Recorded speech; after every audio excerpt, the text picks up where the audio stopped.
এই লেকচারে আমরা যেটা আলোচনা করব সেটা হচ্ছে যে Fraunhofer diffraction at double slit. তো দেখো, আমরা এর আগের লেকচারে সিঙ্গেল স্লিটে ফ্রনহফার ডিফ্র্যাকশন সম্বন্ধে আলোচনা করেছিলাম। তো এখন এখানে তফাৎটা কী আছে এই ছবিটার সাহায্যে আমরা সেটা দেখাবো। যে এখানে লক্ষ্য করো, এখানে আগের মতনই একটা সোর্স রয়েছে এবং সোর্সের ঠিক পাশে এরকম জায়গাতে একটা কনভেক্স লেন্স রয়েছে এবং এই যে সোর্স যেটা আছে, সোর্সটা কনভেক্স লেন্সের ফোকাল প্লেনে থাকে এবং তাই জন্য এই কনভেক্স লেন্স থেকে যখন রে অফ লাইট বেরোবে তখন সেটা প্যারালালি বেরোবে।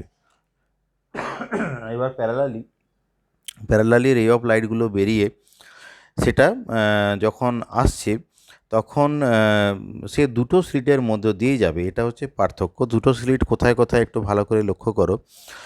দেখো ছবিতে এরকম জায়গায় একটা স্লিট রয়েছে এবং এইরকম জায়গায় আরও একটা স্লিট রয়েছে, অর্থাৎ কি না যে দুটো স্লিট রয়েছে। আগের যেটা ছবি যেটা ছিল সেখানে একটাই স্লিট ছিল, কিন্তু এখানে দুটো স্লিট আছে। আর এখানে যেটা বলতে হবে যে দুটো স্লিটের মধ্যেকার যে সেপারেশন যেটা, সেটা হচ্ছে স্মল ডি। দুটো স্লিটের মধ্যেকার সেপারেশন মানে ছবিতে হচ্ছে বিসি যেটা রয়েছে, লক্ষ্য রাখো এই যে বিসি বলে যে জায়গা যেটা আছে, এটা হচ্ছে দুটো স্লিটের মধ্যেকার যেটা সেপারেশন এবং তার মান হচ্ছে স্মল ডি। এবং ইন্ডিভিজুয়ালি এই যে এক একটা স্লিট যদি তোমরা কনসিডার করো, যেমন ধরো এই যে স্লিটটা বা এই যে নিচের স্লিট যেটা আছে, তো এই যে ইন্ডিভিজুয়ালি এদের যে স্লিট উইডথ যেটা আছে তার মান হচ্ছে স্মল ই। এইবারে the distance between the corresponding points of the two slits is e plus d. দুটো কোরেসপন্ডিং পয়েন্টের মধ্যেকার দূরত্ব ই প্লাস ডি বলতে কি বোঝায় সেটার ব্যাখ্যাটা একটু করে দিই। ধরো আমরা এখানে ছবিতে দেখিয়েছি যে দেখো এই যে প্রথম মানে ওপরের যে স্লিট এবি যেটা আছে, এবির ঠিক মধ্য মানে মাঝের জায়গায় S1 লেখা আছে। মানে আমরা ধরে নিচ্ছি যে এবির ঠিক মিড পয়েন্ট হচ্ছে S1 এবং নিচের স্লিটটার দিকে লক্ষ্য রাখো যেটা হচ্ছে সিডি, তার যেটা মিড পয়েন্ট সেটা হচ্ছে S2।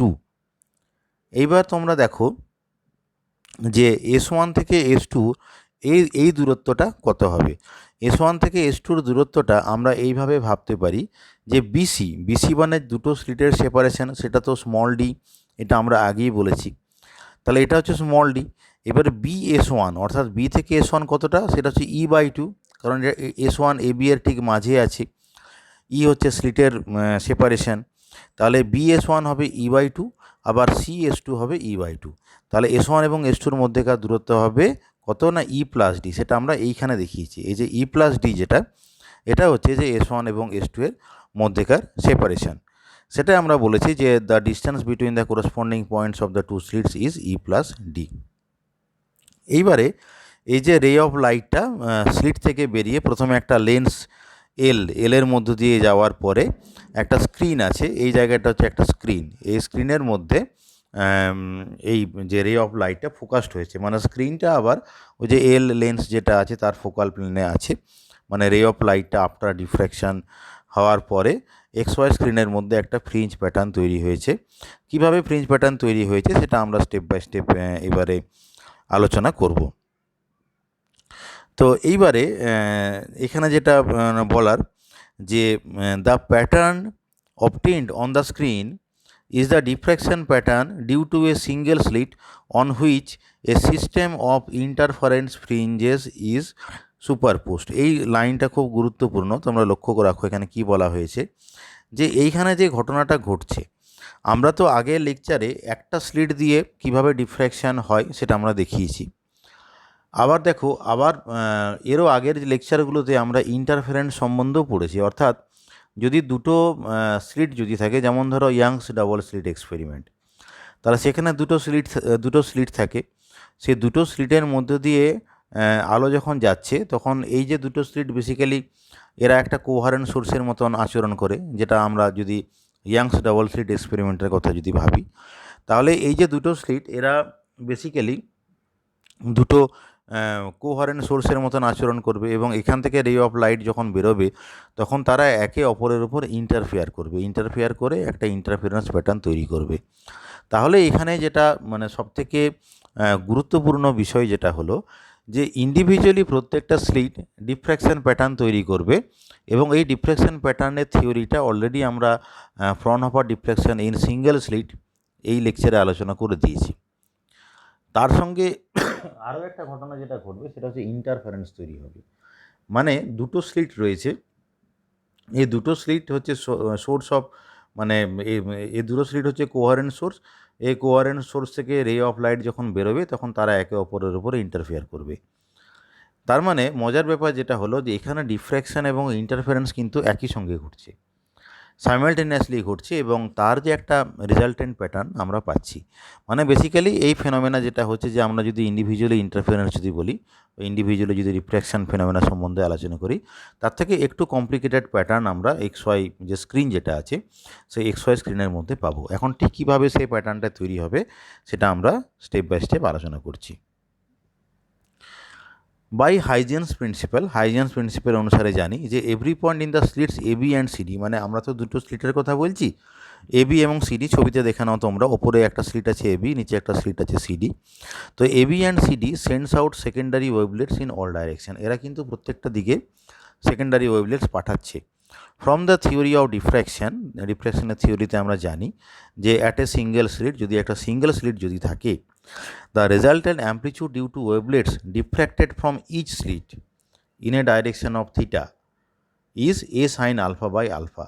মানে একটা স্লিট থেকে যদি ডিফ্র্যাকশন হয়, এখানে তো দুটো স্লিট রয়েছে, তাহলে প্রত্যেকটা স্লিট থেকে যে ডিফ্র্যাকশন যেটা হচ্ছে সেই ডিফ্র্যাকশনের দরুন কি হবে যে আমরা একটা রেজাল্ট্যান্ট অ্যামপ্লিটিউড পাবো, যেটা আমরা অলরেডি কিন্তু বের করে ফেলেছি আগের লেকচারে। সেই রেজাল্ট্যান্ট অ্যামপ্লিটিউডের মান কত না A sin alpha divided by alpha, যেখানে A হচ্ছে ক্যাপিটাল A হচ্ছে একটা কনস্ট্যান্ট এবং আলফার মান কত না আলফার মান হচ্ছে pi E sin theta by lambda. যদি থিটা অ্যাঙ্গেলে যদি রে অফ লাইটটা ডেভিয়েটেড হয়, এখানেও দেখো যে তোমরা লক্ষ্য রাখো যে এখানেও কিন্তু আমরা এই থিটা অ্যাঙ্গেল দেখিয়েছি। এই যে দুটো রে অফ লাইট যেটা আছে S1 থেকে যদি বলি, তাহলে এই যে একটা রে অফ লাইটটা ডেভিয়েটেড হয়ে পিতে যাচ্ছে আর আরেকটা রে অফ লাইট আনডেভিয়েটেড হয়ে ও বিন্দুতে এসে সরাসরি পড়ছে আর আরেকটা ডেভিয়েটেড হয়ে পি বিন্দুতে যাচ্ছে। তাহলে বেসিক্যালি এই যে থিটা যেটা আছে এটাই কিন্তু এই যে অ্যাঙ্গেল অফ ডিফ্র্যাকশন, আগের মতনই কিন্তু ওই ব্যাপারটা রয়েছে। ওই কারণে আমরা বললাম যে আলফার মান যেটা হবে সেটা হচ্ছে pi E sin theta by lambda. We can therefore consider the two slits as equivalent to two coherent sources placed at the middle points S1 and S2 of the slits। তাহলে দেখো এই যে S1 এবং S2 যেটা আমরা বলেছি যে দুটো স্লিট রয়েছে এবং এই দুটো স্লিটের ঠিক মাঝামাঝি জায়গায় S1 এবং S2 এই দুটো কোহারেন্ট সোর্স থাকছে and each sending a wavelet of amplitude A sin alpha by alpha in a direction theta। তাহলে আমরা এইভাবে ভাবতে পারি যে এই প্রত্যেকটা স্লিট থেকে ডিফ্র্যাকশন এফেক্টের জন্য যে রে অফ লাইটটা বেরোচ্ছে সেই রে অফ লাইটের অ্যামপ্লিটিউডটা কত হবে, অ্যামপ্লিটিউডটা হবে A sin alpha by alpha এবং সেটা থিটা ডাইরেকশনে হবে। এই কারণে আমরা বলছি যে প্রত্যেকটা স্লিট কী করছে, প্রত্যেকটা স্লিট যে ইন্ডিভিজুয়ালি ওয়েভলেট তৈরি করছে যার অ্যামপ্লিটিউডটা হচ্ছে A sin alpha by alpha in a direction theta. Consequently, the resultant amplitude at a point P on the screen will be the result of interference between two waves of same amplitude A sin alpha by alpha and having a phase difference delta। তাহলে আমরা এটাও বলতে পারি যে P বিন্দুতে আমরা যে ultimately যেটা এফেক্ট যেটা পাবো সেটা হচ্ছে result of interference between two waves of same amplitude A sin alpha by alpha and having a phase difference delta। তাহলে পি বিন্দুতে আমরা বেসিক্যালি দুটো ওয়েভের মধ্যে ইন্টারফারেন্স ঘটনাটা লক্ষ্য করছি। এই দুটো ওয়েভের অ্যামপ্লিটিউডটাকে আমরা A sin alpha by alpha হিসেবে ভাবতে পারি। কেন আমরা বললাম যে A sin alpha by alpha, তার কারণটা হচ্ছে যে দুটো ওয়েভ যখন আসছিল তখন তো অলরেডি ডিফ্র্যাকশন এফেক্টের জন্য তাদের অ্যামপ্লিটিউডটা A sin alpha by alpha হয়ে গেছে। এটা তো আমরা আগেই আলোচনা করেছি যে ইন্ডিভিজুয়ালি স্লিট থেকে ডিফ্র্যাকশন এফেক্টের জন্য রেজাল্ট্যান্ট অ্যামপ্লিটিউড হচ্ছে A sine alpha by alpha. Diffraction মানে আফটার ডিফ্র্যাকশন হওয়ার পরে এরা আবার নিজেদের মধ্যে ইন্টারফেয়ার করছে। এই কারণে আমরা বলছি যে যখন ইন্টারফেয়ার করছে তখন এটাকে আমরা এইভাবে ভাবছি যে দুটো ওয়েভের মধ্যে ইন্টারফারেন্স হচ্ছে, এই দুটো ওয়েভের অ্যামপ্লিটিউডটা হচ্ছে A sine alpha by alpha, এবং আমরা ধরে নিচ্ছি যে তাদের মধ্যেকার ফেজ ডিফারেন্স হচ্ছে ডেল্টা, যে ডেল্টার মানটাও কিন্তু আমরা অলরেডি আগের লেকচারে বের করে ফেলেছিলাম।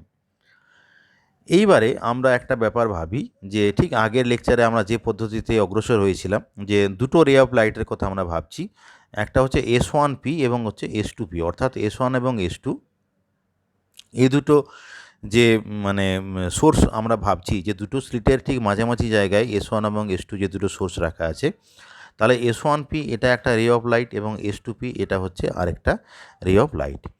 এইবার আমরা এই দুটো রে অফ লাইটের মধ্যে পাথ ডিফারেন্সের কথাটা ভাবছি। পাথ ডিফারেন্সটা বের করতে গেলে S1 থেকে S2P এর উপর আমরা একটা লম্ব টানলাম, এবং এই লম্বটা হচ্ছে কত না S1K। আমরা S1K আমরা এখানে লম্ব টেনেছি, তাহলে এইটা হচ্ছে সেই কে বিন্দুটা যেখানে আমরা লম্বটা টেনেছি। তাহলে S1 S2K এরকম একটা ত্রিভুজ পাচ্ছি, যেখানে S1K S2 এটা হচ্ছে 90 ডিগ্রি, এটা হচ্ছে একটা সমকোণী ত্রিভুজ। তাহলে S1 S2K এই ত্রিভুজটা থেকে আমরা কিন্তু S2K এর মানটা বের করে ফেলতে পারি, ঠিক আগের লেকচারে যেভাবে আমরা অগ্রসর হয়েছিলাম সেই একইভাবে। এবং S1 এবং S2 এর মধ্যেকার দূরত্ব হবে E+D, এটা আমরা আগেই বলেছি। তাহলে আমরা সমকোণী ত্রিভুজের সূত্রানুসারে বলতে পারি যে S2K সমান হচ্ছে E+D সাইন থিটা। তাহলে S2K সমান হচ্ছে E+D সাইন থিটা। এখন আমরা জানি যে ফেজ ডিফারেন্স সমান কত না 2π/λ ইন্টু পাথ ডিফারেন্স। তাহলে ডেল্টা সমান কত হবে 2π/λ ইন্টু E+D সাইন থিটা। তাহলে এইটা হয়ে গেল আমার ফেজ ডিফারেন্স। এইবারে আমরা যে রেজাল্টেন্ট অ্যামপ্লিটিউড আর যখন বের করব, তখন আমরা একটা পার্টিকুলার ভেক্টর অ্যামপ্লিটিউড ডায়াগ্রামকে কাজে লাগাবো, যেটা আমরা এবার তোমাদেরকে দেখাবো। তো আমরা একটু আগেই যেটা কি বললাম যে পি বিন্দুতে আমরা এইভাবে ভাবতে পারি যে দুটো রে অফ লাইট আসছে যাদের মধ্যে কি হচ্ছে ইন্টারফারেন্স হচ্ছে। এই দুটো রে অফ লাইটের অ্যামপ্লিটিউডটা কত না একটা হচ্ছে A sine alpha by alpha, অপরটাও হচ্ছে A sine alpha by alpha. মানে আমরা এইভাবে ভাবছি এইটা হচ্ছে একটা রে অফ লাইট যার অ্যামপ্লিটিউড হচ্ছে A sine alpha by alpha, এবং এবি হচ্ছে আরও একটা রে অফ লাইট যার অ্যামপ্লিটিউড হচ্ছে একই সেম অ্যামপ্লিটিউড, এবং এদের মধ্যেকার যে ফেজ যেটা আছে সেটা হচ্ছে ডেল্টার মানটা আমরা এখনই একটু আগেই বের করলাম যে ডেল্টা সমান কত হবে। তাহলে এদের রেজাল্ট্যান্ট অ্যামপ্লিটিউড আমরা ত্রিভুজের সূত্রানুসারে যেটা পাবো, যেটা হচ্ছে ওবি অর্থাৎ আর, এবং আর স্কোয়ার সমান আমরা কত লিখতে পারি যে O A square plus A B square. আর সমান আমরা যেটা লিখবো যেটা হচ্ছে O A square plus A B square plus 2 into O A into O B into cos BAC, অর্থাৎ তাদের মধ্যেকার যে অ্যাঙ্গেল যেটা বিএসি, ফেজ ডিফারেন্স যেটা বেসিক্যালি। তাহলে ত্রিভুজের সূত্রানুসারে আমরা যেটা বলতে পারি যে OB square is equal to O A square plus A B square plus 2 O A B cos BAC. এই হচ্ছে ত্রিভুজের সূত্রানুসারে এই পার্টিকুলার ভেক্টর ডায়াগ্রাম থেকে আমরা পাচ্ছি। তাহলে আমরা যেটা লিখতে পাচ্ছি যে ও এবং এ বি এরা হচ্ছে এদের যে অ্যামপ্লিটিউডের মানগুলো আমরা জানি যে এ সাইন আলফা বাই আলফা। তাহলে আর স্কোয়ার সমান আমরা এরকম একটা এক্সপ্রেশন আমরা লিখতে পাচ্ছি জাস্ট অ্যামপ্লিটিউডের মানগুলোকে আমরা বসিয়ে, এবং এটাকে আমরা যখন সিম্পলিফাই করলাম তখন আমরা এরকম একটা ভ্যালু পেলাম যে A square sine square alpha by alpha square 4 cos square delta by 2। এইখানে শুধুমাত্র ডেল্টা বাই 2কে আমরা এটাকে বিটা বলে ধরলাম, যেখানে বিটার মান হচ্ছে যে ডেল্টা বাই 2 মানে হচ্ছে π/λ ইন্টু E+D সাইন থিটা। তাহলে রেজাল্ট্যান্ট অ্যামপ্লিটিউড আর এর যে মানটা, আর স্কোয়ারের যে মানটা বেসিক্যালি, সেটা আমরা এখানে বার করলাম। এখন আমরা যেটা জানি যে intensity proportional to R square হয়, তাহলে আই সমান কত হবে, আই সমান হবে আর স্কোয়ার সমান হবে এইটা। তাহলে পি বিন্দুতে যে ইন্টেন্সিটি যেটা তৈরি হবে সেই মানটাও কিন্তু আমরা বের করে ফেললাম। তো দেখা যাচ্ছে যে এই যে এক্সপ্রেশন যেটা এখানে ভালো করে লক্ষ্য করো যে এখানে যে প্রথম যে টার্ম যেটা রয়েছে যেটা হচ্ছে sine square alpha by alpha square, সেই টার্মটা কিন্তু আসছে যে ডিফ্র্যাকশন এফেক্ট থেকে। কারণ আমরা দেখিয়েছিলাম যে ডিফ্র্যাকশন এফেক্ট থেকে যে এ সাইন আলফা বাই আলফা এরকম একটা রেজাল্ট্যান্ট অ্যামপ্লিটিউড পাওয়া যাবে। এবং কস স্কোয়ার বিটা বলে যে টার্ম যেটা আসছে সেই টার্মটা বেসিক্যালি কিন্তু আসছে যে ইন্টারফারেন্স প্যাটার্ন থাকে। আমরা একটু আগে আলোচনা করছিলাম যে এইখানে ডিফ্লেকশন এবং ইন্টারফারেন্স সাইমালটেনিয়াসলি ঘটবে এবং তার জন্য আমরা একটা প্যাটার্ন পাবো। তো সেইটা এই যে এক্সপ্রেশন যেটা আছে এই এক্সপ্রেশন থেকে বোঝা যায়। এইবারে এই ইন্টেন্সিটির যে ডায়াগ্রাম সেটা আমরা প্লট করে দেখাবো। তার জন্য যেটা করব যে আমরা আগে দেখব যে sine square alpha by alpha square একে ইন্ডিভিজুয়ালি প্লট করলে দেখতে কেমন লাগে। এই প্লটিংটা আমরা কিন্তু যখন ডিফ্র্যাকশানের Fraunhofer diffraction at single slit পড়েছিলাম তখন কিন্তু বিস্তারিত আলোচনা করেছিলাম। এখানে ছবিটা আমরা আরও একবার দেখালাম। তাহলে এই যে প্রথম ছবি যেটা আছে এটা হচ্ছে diffraction due to a single slit sine square alpha by alpha স্কোয়ারের প্যাটার্ন, ডিফ্র্যাকশান প্যাটার্ন। তারপরে দেখো যে আমরা ইন্টারফারেন্সের প্যাটার্ন যদি দেখি যে এই যে কস স্কোয়ার বিটা যেটা আছে এই কস স্কোয়ার বিটাকে আমরা যদি বিটার এগেনস্টে যদি প্লট করি তাহলে আমরা এরকম একটা প্যাটার্ন পাবো। এবং তোমরা লক্ষ্য রাখো যে এটা যে ইন্টারফারেন্স প্যাটার্ন এটা কিন্তু আমরা খুব সহজেই বুঝতে পারছি। কেন বলো তো? তার কারণটা হচ্ছে যে এখানে লক্ষ্য রাখো যে ইন্টেন্সিটির যে মানে ভ্যালুগুলো সবকটার ক্ষেত্রে কিন্তু একই, অর্থাৎ ইন্টেন্সিটির যে ভ্যালুটা এটা হচ্ছে ইকুয়াল। এবং আরও একটা জিনিস যেটা বলতে হবে যে এদের যে স্পেসিং যেগুলো রয়েছে, অর্থাৎ দেখো যে যে জায়গায় ম্যাক্সিমা যেমন হয়েছে অর্থাৎ পাই 2 পাই যেখানে যেখানে ম্যাক্সিমাগুলো আমরা পেয়েছি এই ম্যাক্সিমা হচ্ছে ইকুয়ালি স্পেসড। কিন্তু তোমরা লক্ষ্য করো যে ডিফ্র্যাকশনের যে ছবিটা যেটা আমরা আগের লেকচারে আলোচনা করেছিলাম সেখানে ম্যাক্সিমাগুলোর যে মান যেগুলো সেগুলো কিন্তু মানে সিমেট্রিক নয়, এগুলো মানে ক্রমানুসারে ডিক্রিজ করে করে যায় এবং এদের যে স্পেসিং যেগুলো রয়েছে ম্যাক্সিমার এই স্পেসিংগুলো কিন্তু ইকুয়াল স্পেসিং নয়। তো এখন আমরা যখন এই যে রেজাল্টেন্ট ইন্টেন্সিটি আইকে যখন প্লট করব তখন কিন্তু আমাদের এই যে ডিফ্র্যাকশন এবং ইন্টারফারেন্স দুটোর কথাই বিচার করতে হবে, অর্থাৎ basically by way of superposition করে এই যে আয়ের মানটাকে বের করতে হবে। তো দেখো আমরা যদি এই যে পরপর দুটো গ্রাফ এদেরকে আমরা যদি সুপারপোজ যদি করি তাহলে এই ফিগারটাতে আমরা এই যেটা হচ্ছে সুপারপোজড করে যে রেজাল্টেন্ট ইন্টেন্সিটি প্যাটার্ন যেটা আমরা পাবো সেটা আমরা এখানে দেখিয়েছি। তো এখানে দেখো এখানে যে ম্যাক্সিমা যেগুলো রয়েছে আমরা যদি ম্যাক্সিমাগুলোকে একটা লাইন দিয়ে যদি জয়েন করি, এই যে ডটেড লাইনটা তোমরা একটা লক্ষ্য করো, এই ডটেড লাইনটাকে আমরা একটা এনভেলাপ হিসাবে ভাবতে পারি। তো একটা ব্যাপার তোমরা ভালো করে লক্ষ্য করো, যদি আমরা এটাকে এনভেলাপ হিসেবে যদি ভাবি তাহলে এইখান থেকে এই পর্যন্ত যে এনভেলাপ যেটা আছে সেই এনভেলাপের মাঝে কিন্তু দেখো অনেকগুলো ম্যাক্সিমা রয়েছে। আমি যদি এইটাকে যদি একটা সেন্ট্রাল ম্যাক্সিমা যদি ভাবি তাহলে সেন্ট্রাল ম্যাক্সিমার দুদিকে এরকম করে দেখো দুটো করে ম্যাক্সিমা রয়েছে, দুদিকে ডান দিকে দুটো আছে এবং বাঁ দিকে দুটো ম্যাক্সিমা রয়েছে। তাহলে এইভাবে একটা প্যাটার্ন তৈরি হয়েছে, এটাকে আমরা বলতে পারি যে একটা এনভেলাপ।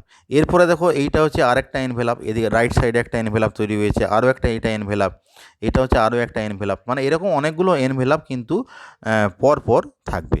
তাহলে এরকমভাবে একটা প্যাটার্ন তৈরি হবে। তো এইবারে যে এই যে ডিফ্র্যাকশন টার্ম যেটা আছে sine square alpha by alpha square, এইটা কি হবে যে এইটা হচ্ছে central maximum in the direction theta is equal to 0, মানে এখান থেকে আমরা যদি থিটা ইজ ইকুয়াল টু 0 বসাই তাহলে সেন্ট্রাল ম্যাক্সিমার যে পজিশন সেটা আমরা পাবো having alternately minima and subsidiary maxima of decreasing intensity on either side. মানে ওই সেন্ট্রাল ম্যাক্সিমার ডান দিকে বা বাঁ দিকে আমরা কিন্তু ওই মিনিমাগুলো পাবো এবং সেকেন্ড থার্ড অর্ডারের যে সাবসিডিয়ারি ম্যাক্সিমা সেইগুলো পাবো। এখন দেখো আমরা যদি সাইন আলফা সমান যদি 0 করি তাহলে আমরা কি পাবো যে যে মিনিমার ডাইরেকশানটা পেয়ে যাব, কারণ সাইন আলফা সমান 0 হলে আমরা মিনিমা পাওয়া যায়। তাহলে সাইন আলফা 0 মানেই হচ্ছে আলফা সমান হচ্ছে প্লাস মাইনাস এম পাই, আলফার মানটা বসালাম pi sine theta by lambda that is equal to plus minus m pi. তাহলে এখান থেকে আমরা যে কন্ডিশনটা যেটা পাচ্ছি সেটা হচ্ছে e sine theta is equal to plus minus m lambda, যেখানে এম এর মানটা হচ্ছে 1 2 3 বাট নট 0। তাহলে এই কন্ডিশনটা যদি আমরা স্যাটিসফাই করি তাহলে আমরা কি পাচ্ছি যে মিনিমার পজিশানগুলো পেয়ে যাচ্ছি from the condition of diffraction, কোথায় কোথায় মিনিমা তৈরি হচ্ছে। আবার দেখো যে কস স্কোয়ার বিটা বলে যে টার্ম ইন্টারফারেন্সের যে টার্ম যেটা পেয়েছিলাম সেই টার্ম থেকে আমরা ম্যাক্সিমার পজিশানগুলো দেখছি যে কোথায় কোথায় ম্যাক্সিমাম তৈরি হয়েছে। তাহলে দেখো যে কস স্কোয়ার বিটা যদি 1 যদি হয় তাহলে বিটা সমান প্লাস মাইনাস এন পাই হলে ম্যাক্সিমাম হবে। এখন বিটার মানটা তো আমরা আগে বলেছি কত হয়, তাহলে বিটার মানটা হচ্ছে যে pi by lambda into e plus d sine theta, that should be n pi. তাহলে e plus d sine theta is equal to plus minus n lambda. এখান থেকে আমরা ভেরিয়াস ইন্টারফারেন্স ম্যাক্সিমাগুলো পেয়ে যাব। এনের 0, 1, 2 এর জন্য আমরা বলবো যে 0 অর্ডারের ম্যাক্সিমা, ফার্স্ট অর্ডারের ম্যাক্সিমা, সেকেন্ড অর্ডারের ম্যাক্সিমা, এরকম আমরা বলে যাব। তো আমরা আলটিমেটলি যে প্যাটার্নটা পাবো সেই প্যাটার্নটা তো আমরা দেখিয়েছি। তো সেই প্যাটার্নটা হচ্ছে যে এই ডিফ্র্যাকশন টার্ম, ইন্টারফারেন্স টার্ম সবগুলো মিলে যে এফেক্ট যেটা পাওয়া যাচ্ছে সেটা দেখানো হচ্ছে। The entire pattern may be considered as consisting of interference fringes due to light from both slits. তাহলে এই যে দুটো স্লিট যেটা আছে, এই দুটো স্লিট থেকে ইন্টারফারেন্স এবং ডিফ্র্যাকশন এই দুটো থেকেই কিন্তু একটা রেজাল্টেন্ট প্যাটার্ন পাওয়া যাবে।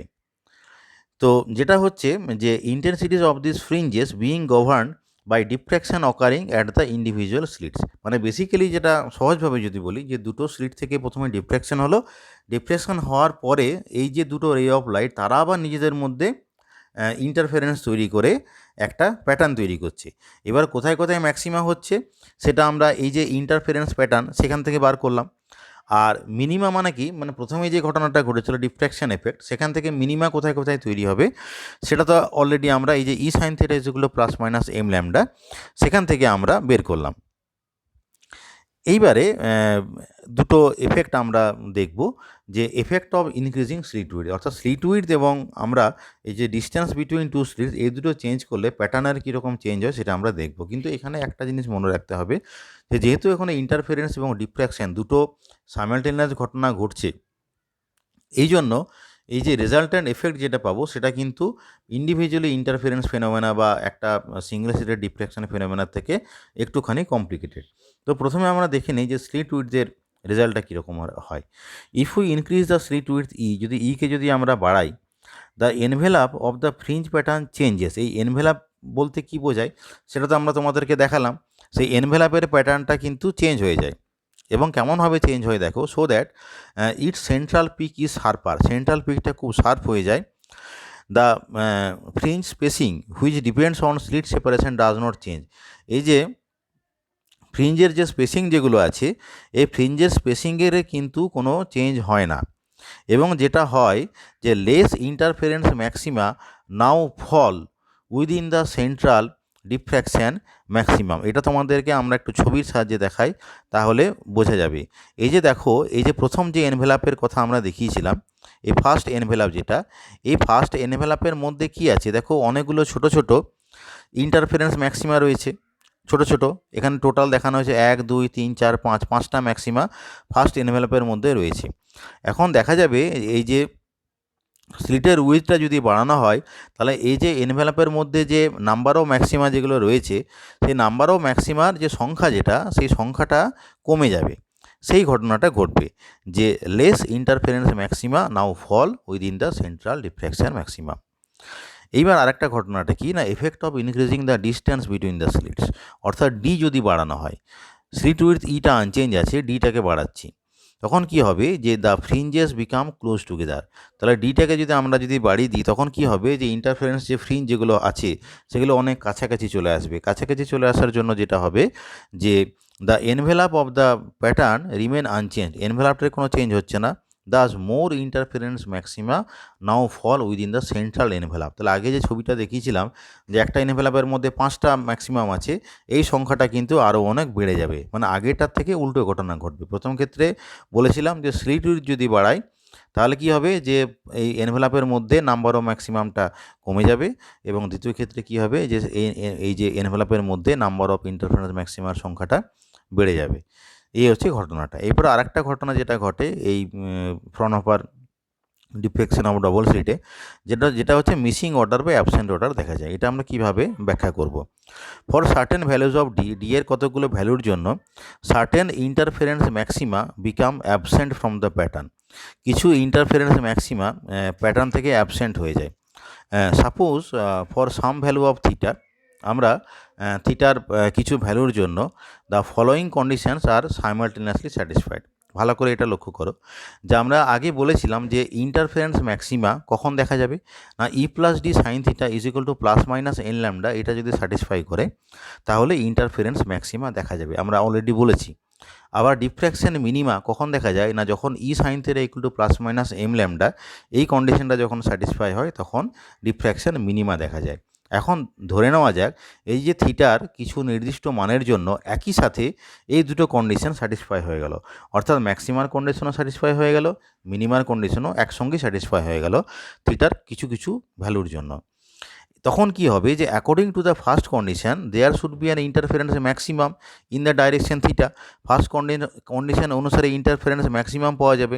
But according to the second condition there is no diffracted light in this direction, তাহলে ডিফ্র্যাকশন হয়ে লাইটটাকে তো আগে ওই পার্টিকুলার ডাইরেকশন আগে পৌঁছাতে হবে, তবেই যে ইন্টারফারেন্সটা হবে। আমরা আগেই যেটা বারবার বলার চেষ্টা করেছি যে আগে কিন্তু ডিফ্র্যাকশন ঘটনাটা ঘটছে, তারপরে ইন্টারফারেন্সটা হচ্ছে। তাহলে থিটার ওই পার্টিকুলার দিকে যদি কোনো ডিফ্লেক্টেড লাইট গিয়ে না পৌঁছায় তাহলে ইন্টারফারেন্সটা হবে কী করে?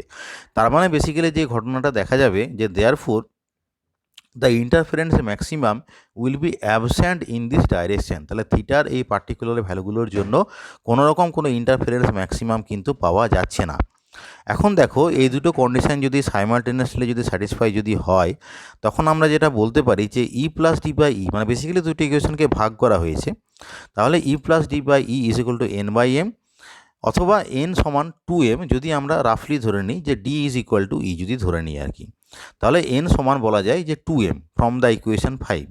এন যেখানে এম এর মানটা হচ্ছে 1 2 3, মানে এন এর মানটা যদি 2 4 6 যদি হয়, এন এর মানটা 2 4 6 যদি হয়, মানে that is the second fourth sixth order interference maxima will be absent. এটা হচ্ছে গুরুত্বপূর্ণ রেজাল্ট যে second fourth sixth interference maxima আমরা পাচ্ছি না, এনের মানটা 2 4 6 এরকম যদি হয়, তার মানেটা কি? That is they will coincide with first second and third order diffraction minima, মানে বেসিক্যালি যেহেতু first second third order diffraction মিনিমার সঙ্গে তারা কোয়েনসাইড করে গেছে, তাই এন সমান 2m এই সূত্রানুসারে 2 4 6 ডি সমান যদি ই যদি হয়ে যায়, ডি সমান ই যদি হয়ে যায় তাহলে সেকেন্ড ফোর্থ এবং সিক্সথ ইন্টারফারেন্স ম্যাক্সিমাগুলো পাওয়া যাবে না।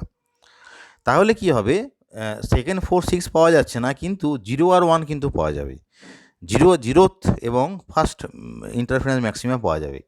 তাহলে কি হবে যে সেন্ট্রালি যে এনভেলাপ যেটা থাকবে সেই সেন্ট্রাল এনভেলাপের মধ্যে জিরোথ অর্ডার অর্থাৎ প্রিন্সিপাল ম্যাক্সিমা সেটা থাকলো, এবং ফার্স্ট অর্ডার ইন্টারফারেন্স ম্যাক্সিমা যেটা এটার দুদিকেই তৈরি হবে, মানে জিরো অর্ডারে ডান দিকে একটা ফার্স্ট ম্যাক্সিমা এবং বাঁ দিকে একটা ফার্স্ট ম্যাক্সিমা থাকবে, মানে সেন্ট্রাল এনভেলাপের মধ্যে টোটাল 3টে আমি লাইন পাচ্ছি, মানে বেসিক্যালি একটা হচ্ছে জিরো অর্ডার আর দুটো হচ্ছে ফার্স্ট অর্ডার। তাহলে এইটা হচ্ছে ডি সমান ই এর জন্য, এই ঘটনাটা আমরা যেটা বললাম এতক্ষণ সেটা হচ্ছে ডি সমান ই। এবার ধরে নেওয়া যাক যে ডি সমান যদি 2e যদি হয়, তাহলে ডি সমান 2e যদি হয় তাহলে এই সূত্রানুসারে আমরা যেটা বলতে পারি যে এন সমান 2m, এই সূত্রানুসারে যেটা বলতে পারি যে এন সমান তখন 3m হয়ে যাবে ডি সমান 2e হলে, এই যে 5 নাম্বার ইকুয়েশন থেকে। তাহলে এন সমান যদি 3m যদি হয়ে যায় তাহলে এম সমান 1 2 3 হলে 3 6 9, মানে basically third six ninth order interference maxima পাওয়া যাবে না, কিন্তু 0 1 এবং 2 পাওয়া যাবে। 0 1 এবং 2 পাওয়ার ব্যাপারটা হলো এরকম, 0 মানে হচ্ছে সেন্ট্রাল ম্যাক্সিমা, সেটা তো রইলই। এবারে ফার্স্ট আর সেকেন্ড অর্ডার এই দুটো পাওয়া যাচ্ছে এবং এটা প্রিন্সিপাল ম্যাক্সিমা দুদিকেই তৈরি হচ্ছে, মানে ফার্স্ট অর্ডার এবং সেকেন্ড অর্ডার, মানে ডান দিকে একটা ফার্স্ট অর্ডার বাঁ দিকে একটা ফার্স্ট অর্ডার, ডান দিকে একটা সেকেন্ড অর্ডার বাঁ দিকে একটা সেকেন্ড অর্ডার। তাহলে সেন্ট্রাল যে এনভেলাপ যেটা আছে সেখানে বেসিক্যালি টোটাল মানে 2 + 2 + 1, মানে 5টা লাইন দেখা যাবে। এইভাবে ডি সমান 2e যেমন করলাম, 3 যেমন করলাম, আমরা এরকম 4e 5e এরকম বিভিন্ন প্যাটার্নের ক্ষেত্রে কীরকম মানে পাওয়া যাবে সেটা আমরা দেখাতে পারি। যেমন এখানে একটা পার্টিকুলার ডি সমান 4eর জন্য একটা প্যাটার্ন দেখানো হয়েছে। এখানে দেখো এই যে প্রথম যে এনভেলাপ যেটা আছে, যেটা এখান থেকে শুরু হয়ে এইখান পর্যন্ত যেটা আছে, তাহলে দেখা যাচ্ছে যে ডি সমান 4eর জন্য যে টোটাল 9খানা লাইন পাওয়া যায়। 9খানা লাইন কেন? দেখো এইটা তো জিরো অর্ডারের লাইন, এই যে সেন্ট্রালে যেটা আছে এটা হচ্ছে আমার যে জিরো অর্ডারের, এর ডান দিকে দেখো টোটাল কটা রয়েছে 1 2 3 4 4টে, এবং বাঁ দিকে রয়েছে 1 2 3 4 4টে, তাহলে টোটাল 9টা লাইন এখানে পাওয়া যাচ্ছে। তাহলে এইটা হচ্ছে অ্যাবসেন্ট অর্ডারের সিগনিফিক্যান্স। আরেকটা যেটা কি যে অন ইনক্রিজিং ল্যামডার মানটা যদি বাড়ানো হয় দ্য এনভেলাপ বিকামস ব্রডার, এই এনভেলাপটা কিন্তু অনেকটা ব্রড হয়ে যায় and the ফ্রিঞ্জেস move further apart, এবং এই ফ্রিঞ্জগুলো কিন্তু তাদের একে অপরের থেকে একটু দূরে দূরে সরে যায়। এটা হচ্ছে ল্যামডা চেঞ্জ করলে যে ঘটনাটা ঘটে। তাহলে আশা করছি যে মোটামুটি ডবল স্লিট ডিফ্র্যাকশন প্যাটার্ন কীভাবে তৈরি হয় সেটা তোমরা বুঝতে পেরেছো। মানে মেন এখানে যেটা বলার বিষয়, যেখানে ইন্টারফারেন্স এবং ডিফ্র্যাকশন দুটো এফেক্ট পাওয়ার জন্য আমরা রেজাল্টেন্ট একটা মানে প্যাটার্ন, আমরা ইন্টেন্সিটি প্যাটার্ন আমরা পাচ্ছি। তো এই রেজাল্টেন্ট ইন্টেন্সিটি প্যাটার্নে কিন্তু কিছু অ্যাবসেন্ট অর্ডার থাকে, সেই অ্যাবসেন্ট অর্ডারগুলো কীভাবে তৈরি হয় সেগুলো আমরা বোঝানোর চেষ্টা করেছি। আর একটা মূল বিষয় যেটা হলো, এখানে স্লিট থেকে বেরোনোর পরে থিটা অ্যাঙ্গেলে প্রথমে কিন্তু ডিফ্র্যাকশন হচ্ছে, তারপরে এই দুটো স্লিট থেকে যে যে রে অফ লাইট যাচ্ছে সেই রে অফ লাইটগুলো নিজেরা ইন্টারফেয়ার করে একটা বেসিক্যালি ইন্টারফারেন্স প্যাটার্ন তৈরি করছে। এবং অ্যাবসেন্ট অর্ডারের মূলে যেটা রয়েছে দুটো শর্ত, একটা হচ্ছে কি যে আমরা ডিফ্র্যাকশনের জন্য মিনিমা কোথায় কোথায় হচ্ছে, অর্থাৎ কোথায় কোথায় রে অফ লাইটটা পৌঁছচ্ছে না বা মিনিমা তৈরি হচ্ছে সেটা আগে আমরা দেখে নিলাম। পরবর্তী ক্ষেত্রে কি দেখলাম যে ইন্টারফারেন্সের জন্য কোন কোন জায়গায় ম্যাক্সিমা তৈরি হচ্ছে সেইগুলো একবার দেখে নিলাম। তারপরে এই দুটো রেজাল্টের মানে মিলিত প্রভাবে একটা অ্যাবসেন্ট অর্ডার আমরা পাচ্ছি, এবং এই যে ডি এবং ই এর মানে পার্টিকুলার রেশিওর জন্য আমরা এই বিভিন্ন রকম অ্যাবসেন্ট অর্ডার আমরা পাচ্ছি। তাহলে আশা রাখছি তোমরা এই বিষয়গুলো বুঝতে পেরেছো। আমরা এখানে বিএস আগরওয়ালের একটা বইয়ের কন্টেন্ট আমরা এখানে নিয়েছি। তোমরা ফার্দার আন্ডারস্ট্যান্ডিংয়ের জন্য ওই বইটা একবার পড়তে পারো, এবং এই লেকচারটা শোনার জন্য তোমাদের সবাইকে ধন্যবাদ।